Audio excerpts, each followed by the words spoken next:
পারলাম না, আমি এই মেয়ের সাথে নাফরমানি করে ফেলেছি, জিনা করেছি। যারা বলে নাউজুবিল্লাহ। শুধু তাই না, এরপরের থেকে আমি যখন কবরের থেকে উপরে উঠতেছিলাম, এই মেয়েটা যেন আমাকে ডাইকে ডাইকে বলতেছিল, বলে আল্লাহর নাফরমান, তোর কি ভয় নাই? তুই কি মরণকে ভয় করিস না? তোর কি মরণ হবে না? এরে নাফরমান, আমি মরণের পরে আমার আপন জনেরা আমাকে গোসল দিয়া পাক পবিত্র কইরা সাদা কাফনটা পবিত্র কাফনের ভিতরে আমাকে কবরের মধ্যে রেখে গেছে। আমার জীবনে গুনার ছাপ লাগে নাই। আজকের নাফরমান, তুই আমাকে এমন ভাবে নাপাক করে গেলি ময়দানে মাহশরে। ওরে নাফরমান, এই নাপাক শরীক নিয়া আমার আল্লাহর দরবারে কেমনে হাজির হয়ে যাব? আমার প্রিয় ভাইয়েরা, যুবকটা যখন এই কথা বলছে, আল্লাহর রাসূল ডাক দিয়ে বলছে, নাফরমান, আমার দরবারে তোর জায়গা নেই, আমার দরবার থেকে তুই দূর হয়ে যা। পয়গম্বরে আরবি যখন এই কথা যুবককে বলছে, যুবক চিন্তা করছে, রাহমাতুল লিল আলামিনের দরবারে যার জায়গা নাই, তার আর এই দরবারে, পৃথিবীর দরবারে আর কোনো জায়গা নাই।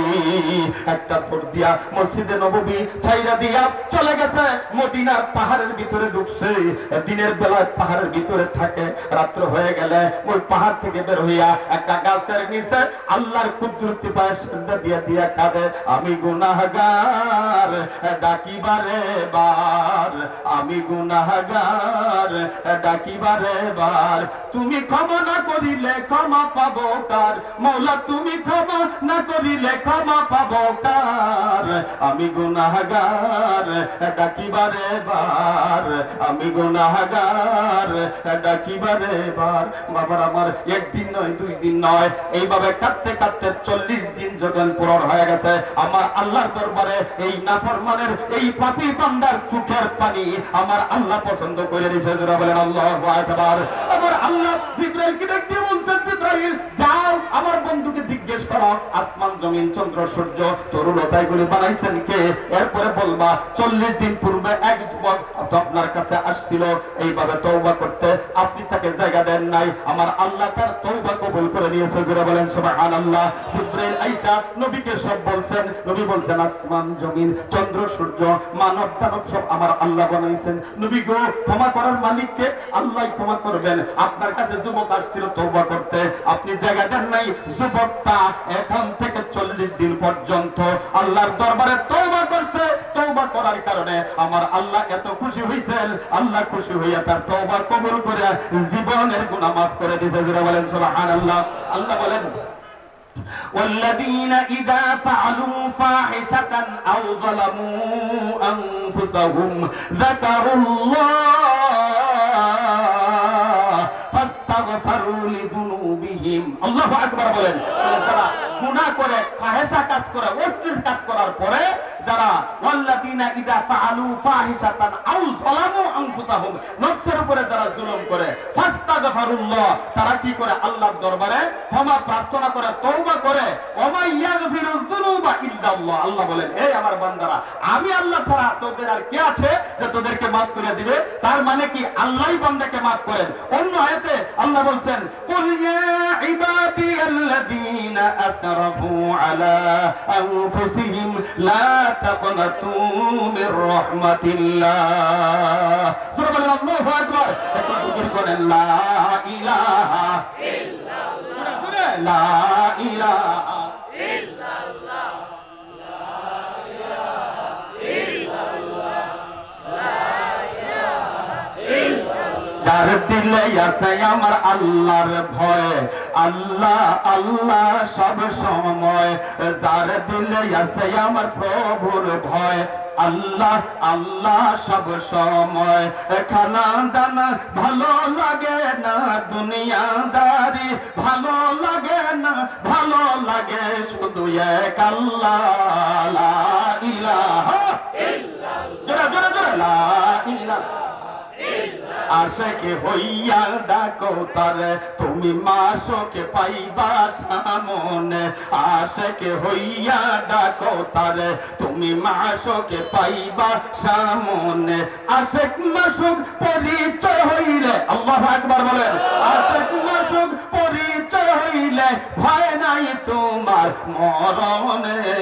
লা ইলাহা ইল্লাল্লাহ, লা ইলাহা ইল্লাল্লাহ, মুহাম্মাদুর রাসূলুল্লাহ সাল্লাল্লাহু আলাইহি ওয়াসাল্লাম। বাবার আমার হযরত জিবরাইল যখন খবরটা দিবেন, আল্লাহর নবী ডাক দিয়ে বলেন, ওমর কই? আমার ওই বান্দা, আমার ওই উম্মতটাকে তাড়াতাড়ি আমার কাছে নিয়ে আসো। আবু বকর বলে, হুজুর আমিও যাই।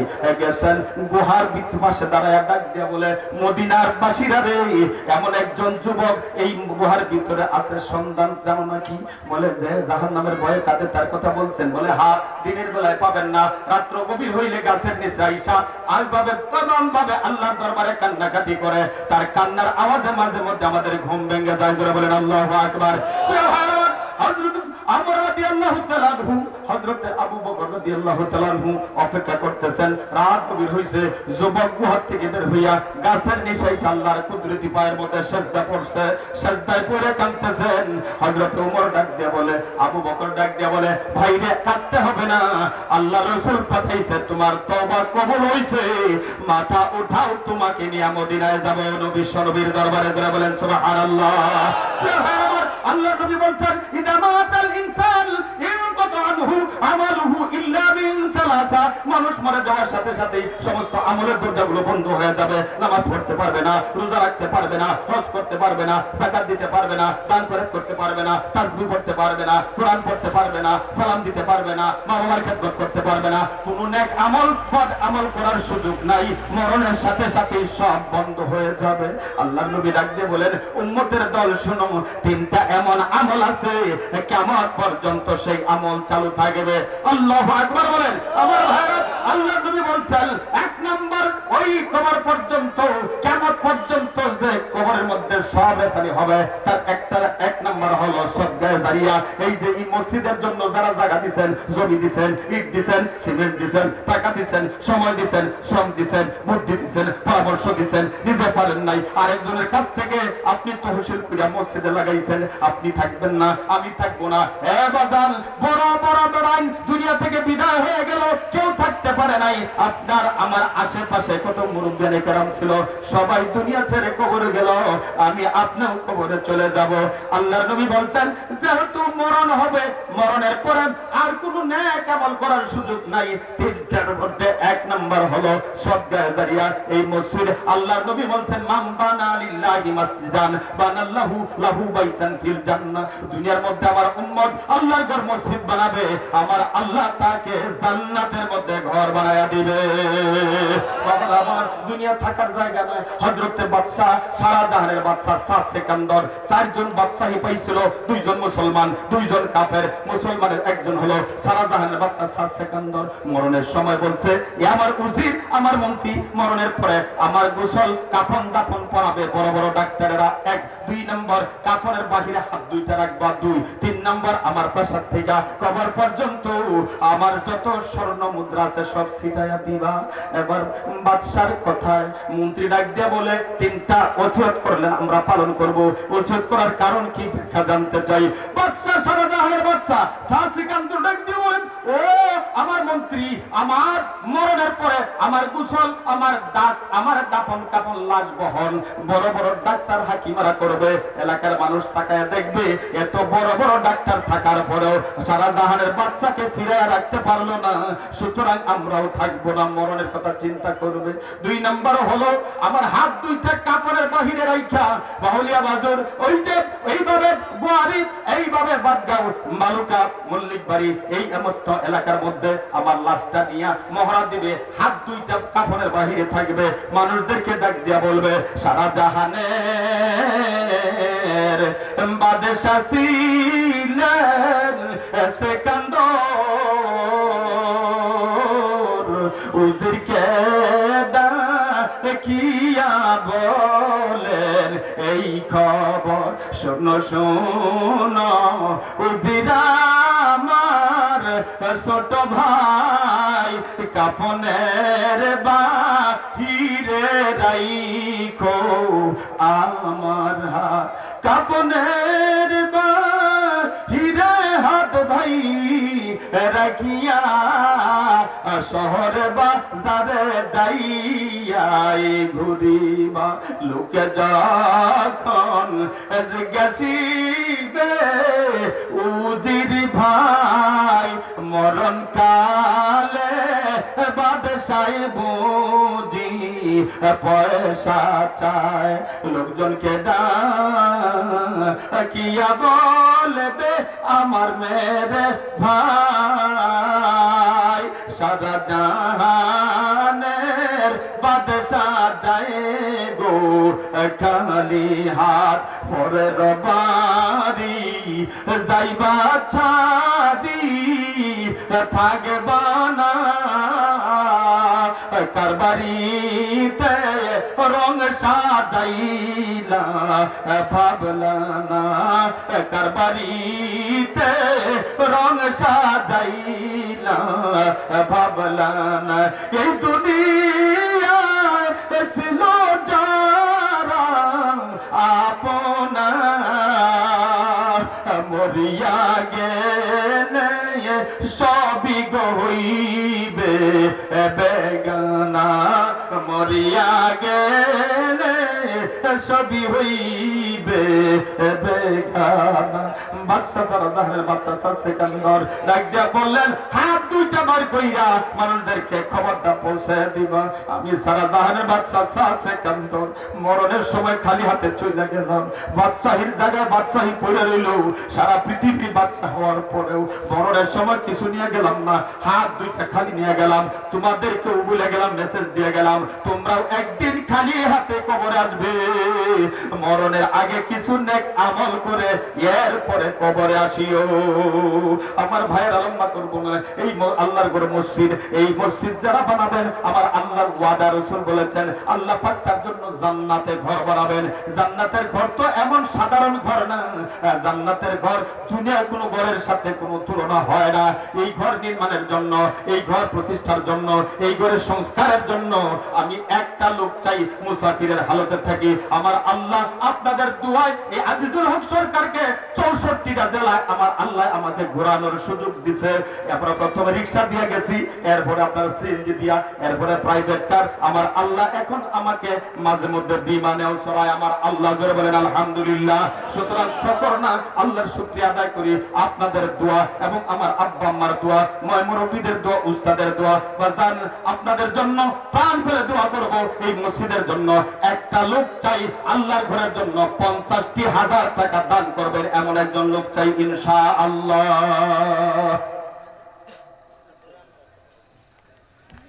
আছেন কেউ এই সুন্দর মসজিদ অল্প দিনের ভিতরে এরকম একটা মসজিদ আল্লাহ করছে আমরা আপনারা সবাই দোয়া করছিলাম মনে আছে আমার আল্লাহ এই অল্প সময়ের মধ্যে মসজিদ দিয়ে দিছে আলহামদুলিল্লাহ বলবেন না সুতরাং আমি আপনি থাকবো না এই মসজিদ এখানে কিয়ামত পর্যন্ত থাকবে আযান হবে ইকামত হবে নামাজ হবে তেলাওয়াত হবে জিকির হবে দাওয়াত ও তাবলীগের ভাইরা বয়ান করবে আমল করবে তালিম হবে কিয়ামত পর্যন্ত মসজিদে এইভাবে নেক আমল চলতে থাকবে এই মসজিদের সাথে আপনি সম্পর্ক করে কবরে যাবেন কিয়ামত পর্যন্ত আপনার কবরের মধ্যে সব পৌঁছতে থাকবে ইনশাআল্লাহ আসেননি কেউ আব্বা আম্মা নাই অন্ধকার কবরে নিজের জন্য আব্বা আম্মার জন্য এই আল্লাহ তাআলার জমিনের মধ্যে আল্লাহর শুকরিয়া আদায় করার জন্য 50,000 টাকা আল্লাহর ঘরে সংস্কারের জন্য দান করবেন এমন একজন আল্লাহওয়ালা এমন একজন দিলওয়ালা এমন একজন ব্যক্তি চাই যিনি আল্লাহর ঘরকে এভাবে সৌন্দর্য বর্ধনের জন্য 50,000 টাকা দান করবেন সামনে পিছনে ডানে বামে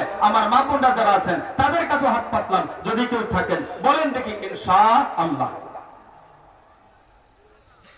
আছেন কেউ আরে আমার ভাইদের দোয়া করুন আল্লাহ আমার ভাইদের তোমার কুদরতে সুপর্দ করে দিলাম স্বাস্থ্যটা সুস্থ রাখো আল্লাহ গো ইসলামের পক্ষে সমাজের জন্য দেশের জন্য বিশেষ করে এই 5 নং বিরুনিয়া ইউনিয়নের জন্য আল্লাহ তুমি তাকে কবুল করে জোরে বলেন আমিন আর জোরে বলেন আমিন নারে তাকবীর নারে তাকবীর এই বিরুনিয়া বিশেষ করে এই গোয়ারির মাটি মানুষের আল্লাহ একজন সেবক এই গোয়ারি সরকার বাড়ির সন্তান আমার খুবই কলিজার মানুষ মরহুম আমার মামা মনসুর আলী আলহাজ মনসুর আলী মেম্বার সাহেবের সুযোগ্য সন্তান আল্লাহ সাহেদানি মন্ডল সাহেবের আল্লাহ নাতি আল্লাহ আমার রিপন ভাই আল্লাহ 50,000 টাকা প্রথমে আবদার করেছি আল্লাহ তিনি 50,000 টাকা বলছেন আমার আব্বার জন্য দোয়া করেন আল্লাহ গো আমি ছোট সময় দেখেছি আমার মামা মহিষ পালতো মহিষ আছেন না দেখছিলাম না মহিষ পালতো আল্লাহ আজকে দুনিয়ার মধ্যে নাই আল্লাহ অন্ধকার কবরে চলে গেছে আল্লাহ আমার ভাই আব্বার রুহের মাগফিরাতের জন্য 50,000 টাকা তোমার ঘরকে সাজানোর জন্য দান করছে মালিক গো যে সন্তান মা বাবাকে ভুলে নাই ওই সন্তানকে তুমি ভুলিও না রহমতের চাদর দিয়ে রাইখা রেখো আল্লাহ ওনার আব্বা মরহুম আলহাজ মনসুর আলী সাহেবকে আল্লাহ তুমি কবুল করো তার কবরকে জান্নাতের টুকরা বানায়া দাও আল্লাহ কবরে বেহেশতের বিছানা বিছায়া দাও ময়দানে মাহশরে মা বাবা আপনজনদের সাথে আমার ভাইকে আল্লাহ হাসন নসর করে জান্নাতের মেহমান বানায় দিও নৈরাশ করো না ভাইকে তুমি নেক হায়াত দিও নেক কাম বেশি বেশি করার তৌফিক দিও আসমানি বালা জমিনি বালা থেকে হেফাজত করিও আল্লাহ মরণের সময় কালিমা দিও নৈরাশ করো না জোরে জোরে বলেন আল্লাহুম্মা আমিন ইয়া ধন বুঝে মন কেড়ে নিতে কতক্ষণ নদীর কুল ভেঙ্গে উকুল করে এই তো নদীর খেলা সকাল বেলার ধ্বনি তুমি ফকির সন্ধ্যা বেলা সকাল বেলার ধ্বনি তুমি ফকির সন্ধ্যা বেলা দিতেও সময় লাগে না বাজান নিতেও সময় লাগে না সবাই বসেন ইনশাআল্লাহ আরেকটা লোক কি কেউ আছেন যাহা আমি 50,000 টাকা আল্লাহর এই সুন্দর ঘরকে সাজানোর জন্য 50,000 টাকা দান করব আব্বা নাই আম্মা নাই অন্ধকার কবরের বাসিন্দা আপনার রূহের উপরে আপনি দুনিয়া থেকে বিদায় হওয়ার পরে সবের আসারে হইতে থাকবে সুতরাং এরকম আরেকটা লোক চাই যে হ্যাঁ আমি এই ঘরের জন্য 50,000 টাকা দান করবো ইনশাআল্লাহ আছেন কেউ ভাইয়ের আমার আছেন কেউ 50,000 দিলটাকে নরম করে মহব্বত করে খুব তাড়াতাড়ি বলেন দেখি আমাদের মনে হয় প্রধান মেহমান চলে আসছেন ইনশাআল্লাহ আমরা বেশি দেরি করব না আল্লাহর ঘরটা সুন্দর করে আপনারা সাজাইতেছেন সাজাবেন ইনশাআল্লাহ এরকম আরেকটা লোক চাই 50,000 টাকা দেওয়ার মতো আছেন কেউ আশে পাশে ডাইনে বামে সামনে পিছনে আমার ভাই রিপন ভাই যেমন আল্লাহর ঘরের জন্য আব্বার রুহের মাগফিরাতের জন্য 50,000 টাকা উনি ঘোষণা দিলেন এমন ভাবে আরেকটা লোক চাই যাহা আমি 50,000 টাকা দিব ভাইজানটা কেউ উঠবেন না যে আপনাদের মাহফিল আমাদের সকলের মাহফিল ইনশাআল্লাহ দান করবেন না করবেন পয়সা থাকবেন ইনশাআল্লাহ দোয়া করবেন আমিন আমিন বলবেন আপনি সব পাবেন ইনশাআল্লাহ আছেন কেউ ভাইরা বুনিয়াল ইসলাম আলা খামস রাসূল বলছেন ইসলাম 5টা খুঁটির উপরে প্রতিষ্ঠিত নামাজ ও 5 ওয়াক্ত নামাজ কয় ওয়াক্ত কথা কয় না কয় ওয়াক্ত এই মসজিদে কয় ওয়াক্ত জামাত হয় 5 ওয়াক্ত কথা বলেন ঠিক না নামাজ 5 ওয়াক্ত ইসলামের খুঁটি 5টা আমি 5টা লোক চাই এই মসজিদের খুঁটি বানাইতে চাই ময়দানে মাহশরে মসজিদ আপনাকে সুপারিশ করে জান্নাতে পৌঁছাবে মাত্র 25,000 করে টাকা 5 জন লোক 25,000 করে জলদি জলদি বলেন এক নম্বরে আল্লাহ পাকের এই ঘর আপনি নির্মাণ করবেন সৌন্দর্য বর্ধন করবেন এই ঘরের সংস্কার করবেন ঘরকে সুন্দর করে সাজাবেন এই ঘরের জন্য মাত্র 25,000 করে টাকা 5 জন ব্যক্তি চাই এক নম্বরে কে আছেন বলেন দেখি ইনশাআল্লাহ আমার মা বোনরা আপনাদের কাছে হাত পাতলাম আপনার স্বামী বিদেশ ছেলে বিদেশ স্বামী অথবা ছেলে ব্যবসা করে মাগো একদিন লাল কাপড় পরিধান করে আপনি আপনার স্বামীর বাড়িতে আসছেন শরবত আর মিষ্টি আপনার মুখে উঠাইয়া আপনাকে বরণ করছে আবার আরেকদিন আসবে গো মা আপনি এই বাড়ি থেকে সাদা কাফনের কাপড়টা নিয়ে কবরে যাইবেন এই সংসারের জন্য আপনি অনেক কিছু করেছেন আজকে এই ঘর নির্মাণের জন্য এই ঘর সংস্কারের জন্য আপনিও একজন ওই ডোনার হইতে পারেন যে হ্যাঁ আমি আল্লাহর ঘরের সাথে আপনার স্ত্রীর সাথে আপনার স্বামীর সাথে ছেলের সাথে পরামর্শ করিয়া আপনি বলতে পারেন যে হ্যাঁ আমি 25,000 টাকা আল্লাহর এই ঘরের জন্য দিব জীবনে তো সংসারে তো অনেক খাটলাম সুতরাং এই ঘর এই সংস্কারের জন্য আমাদের দেশের সন্তান আজিজুল হক সরকার সে হাত পাচ্ছে আমি আল্লাহর ঘরের জন্য শরীক হব আমার মা বোনদের কাছে আমি এই আবদার এই আকুল আবেদন রাখলাম যদি কেউ পারেন আমাদের বাচ্চারা গেছে আপনাদের কাছে ওখানে নাম লেখায় দেন আমরা প্রাণ খুলে আপনার জন্য দোয়া করব ইনশাআল্লাহ মাগো দুনিয়া থেকে আমাদের সকলকে বিদায় হতে হবে কিছুদিন আগে দেখলেন না আমার দোস্ত যে তাজরুল ভাইয়ের হ্যাঁ আমার দোস্তের আম্মা অনেক লম্বা হায়াত পাইলেন হায়াত পাওয়ার পরেও আজকে কবরে চলে গেছেন কথা কোন ঠিক না এইভাবে অনেকেরই যাইতে হবে বাজার উঠবেন না কেউ আছেন কেউ 25,000 টাকা দেওয়ার মতো নাই কেউ আচ্ছা তিলকা আশারাতুন কামিলা, 10 সংখ্যাটা পরিপূর্ণ। আল্লাহ কোরআনে বলছে, যারা কোন সুবহানাল্লাহ। 10 সংখ্যাটা কি পরিপূর্ণ। 10 জন সাহাবী আল্লাহর এই দুনিয়া থেকে জান্নাতের খুশখবর নিয়ে কবরে গেছেন। কয়জন? আওয়াজ দিয়ে বলেন কয়জন? 10 জন। আল্লাহ পাক এক দিলে 10 গুণ বাড়ায় দিবে। হযরতে ফাতেমা জ্বরে আক্রান্ত, সহিহ রাওয়ায়াত, তিনি ডালিম খাইতে চাইছেন হযরত আলীর কাছে। হযরত আলী তো দেখেন পয়সা করি নাই। যাই হোক, ফাতেমা তো কোনোদিন আবদার করে নাই। যাই হোক, কিছু পয়সা নিয়ে বাজারে গেছেন, একটা ডালিম নিয়ে বাড়িতে আসতেছেন, আনার আর কি। হযরতে আল্লাহ তাআলা একজন ফেরেশতাকে পাঠিয়ে দিয়েছেন যে এই আলীকে পরীক্ষা করো, হযরতে ফাতেমাকে পরীক্ষা করো। ভিক্ষুকায় সালাম